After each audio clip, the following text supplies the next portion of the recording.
October 19th, 2025. Paris, 9:28 in the morning. You're at the corner of Rue de Rivoli, coffee in hand. Joggers pass along the Seine. The Louvre's glass pyramid catches the autumn light and throws it back like a diamond. 9 million people visit this place every year. That is Sunday. The doors just opened. And somewhere behind you, a white truck turns the corner. 2 men step out in orange safety vests and yellow helmets. Workers. Just another crew in a city that never stops being renovated. Nobody watches. Nobody questions it. They have exactly 7 minutes. And in those 7 minutes, they will do something that hasn't happened at this museum since 1911. 4 men, 1 truck, 7 minutes, 8 objects, over $100 million gone. This is the story of the most audacious museum robbery of the 21st century, and the one uncomfortable truth that France still cannot bring itself to say out loud.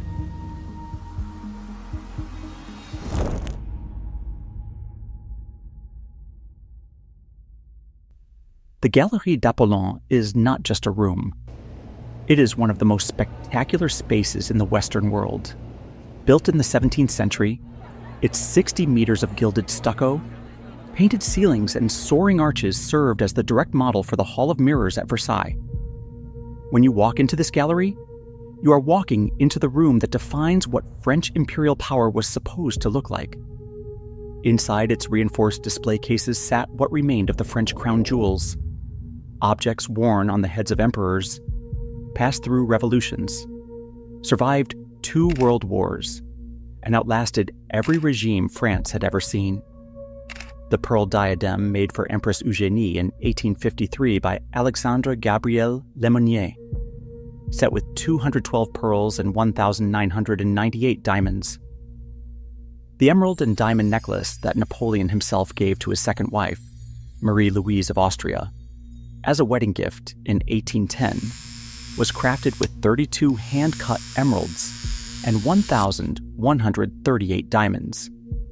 A sapphire and diamond set once worn by Queens Marie-Amélie and Hortense, featuring 24 Salon sapphires alongside over 1,000 diamonds. A reliquary brooch of Empress Eugénie containing 2 of the legendary Mazarin diamonds.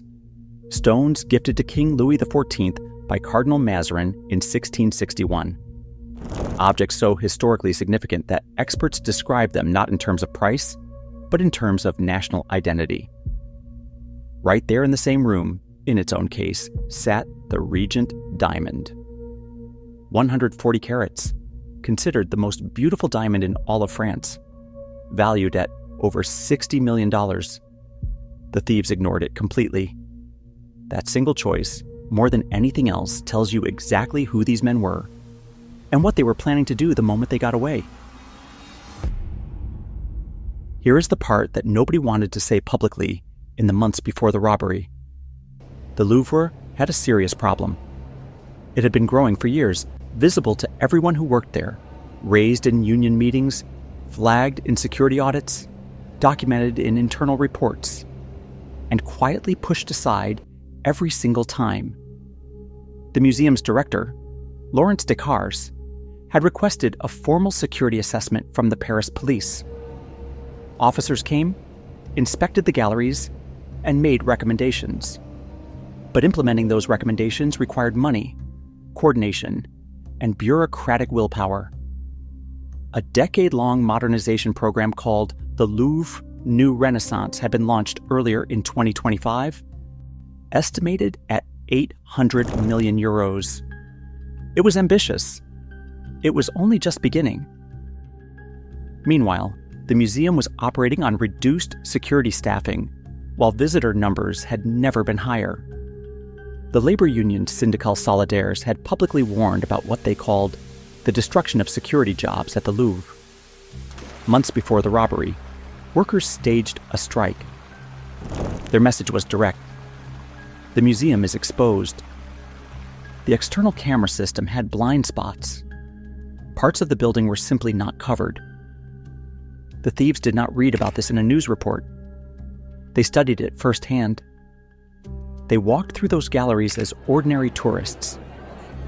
They watched the camera angles. They noted the gaps. They identified the exact balcony on the first floor of the Denon wing, where a mechanical lift could reach without entering a monitored zone. And then, on the morning of October 19th, they executed. 9:30 a.m. exactly.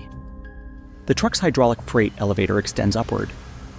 This is the kind of lift that moving companies use all across Paris to haul furniture up the sides of apartment buildings.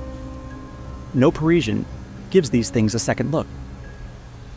The two men in vests ride the platform up to the first-floor balcony outside the Galerie d'Apollon, room 705 in the Denon wing, while their two partners wait below on Yamaha T-Max scooters, engines idling.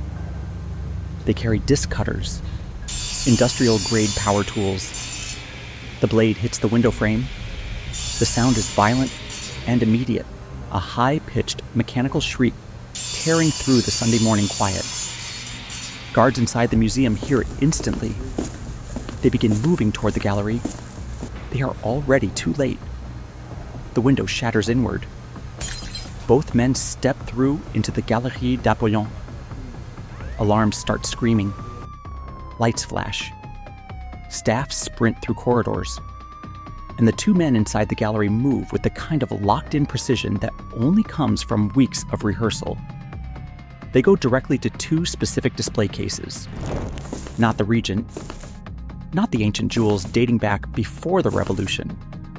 They target the Napoleonic and Second Empire collections, the 19th century pieces, the sets that can be broken into individual components, the jewelry whose stones can be separated and sold without immediately triggering recognition.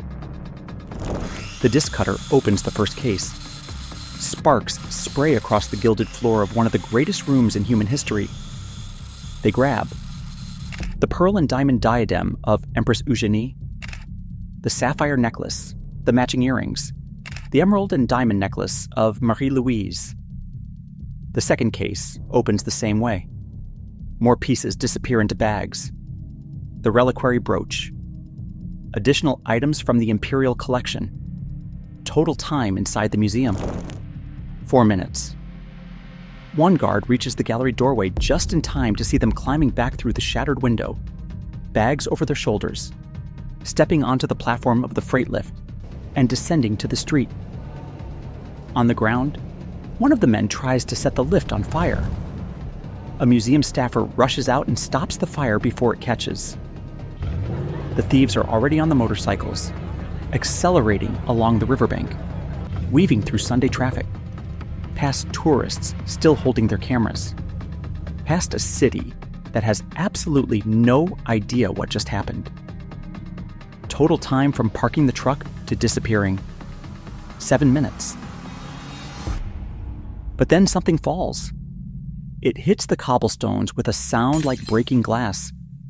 A golden structure, ornate and elaborate, striking the stone street outside the Louvre and bending violently under the impact. The crown of Empress Eugenie, commissioned by Napoleon III from his official jeweler, Alexandre Gabriel Lemonnier, for the Universal Exhibition of 1855. A headpiece adorned with 1,354 diamonds and 56 emeralds, 8 golden eagles forming its arches, a central globe of diamonds and emeralds at its summit. One of only 3 French rulers' crowns still remaining on French soil. The thieves had tried to pull it through the opening they had cut in the display case. The opening was too small. The crown bent and deformed under the force, and in the chaos of the escape, it was dropped. It lay there on the pavement outside the Louvre, twisted, damaged, but intact, as the first police sirens began to wail across the city. The museum closed immediately. The Louvre, which sees 9 million visitors a year and almost never closes for anything, went completely dark. The investigation that followed was the largest art theft mobilization in French history. Over 100 investigators were assigned within hours. The Brigade for the Repression of Banditry, Paris's elite anti-gang unit, took command. Interpol added all 8 missing pieces to its stolen works of art database the following day, a global registry combining descriptions and photographs of over 57,000 missing objects. The evidence recovered at the scene was extensive: 2 disc cutters, a blowtorch, gasoline containers, gloves, a walkie-talkie, a blanket, the damaged crown, and a yellow construction vest found abandoned several blocks away. But the most critical piece of evidence was microscopic. Inside one of the helmets left at the scene, investigators found DNA traces. They ran it against the national database. It matched. A French national from Seine-Saint-Denis, the northern suburb of Paris, known to police. Previous burglary convictions. From that moment, it was phone surveillance, physical surveillance, and a net drawing tighter around 4 men who were beginning to realize they had stolen something far too famous to sell. That is the problem nobody accounts for when planning a robbery like this. You cannot walk into a pawn shop with Napoleon's emerald necklace. You cannot move a sapphire diadem set with over 1,000 diamonds without every law enforcement contact in Europe hearing about it within 48 hours. The only real path forward, the one investigators feared most, was to dismantle everything. Pull each stone individually. Melt the gold settings down. Destroy 2 centuries of French imperial history to produce a collection of anonymous gems with no provenance and no trail. On October 25th, 6 days after the robbery, one suspect walked up to the Air Algeria check-in counter at Charles de Gaulle Airport. One-way ticket to Algiers. Carry-on luggage only. He did not notice the plainclothes officers watching from across the terminal. As he approached the security gate, they moved. The arrest was quiet. No running. No resistance. Just handcuffs clicking shut. And the first crack in the story opening wide. Hours later, a second suspect was taken in Seine-Saint-Denis, preparing to travel to Mali. Both men in their 30s, both holding dual citizenship, both already in police databases for prior theft offenses, both partially admitted involvement within 4 days. Charges: organized gang theft and criminal conspiracy. 5 more suspects were detained 1 week later, then 4 more in November.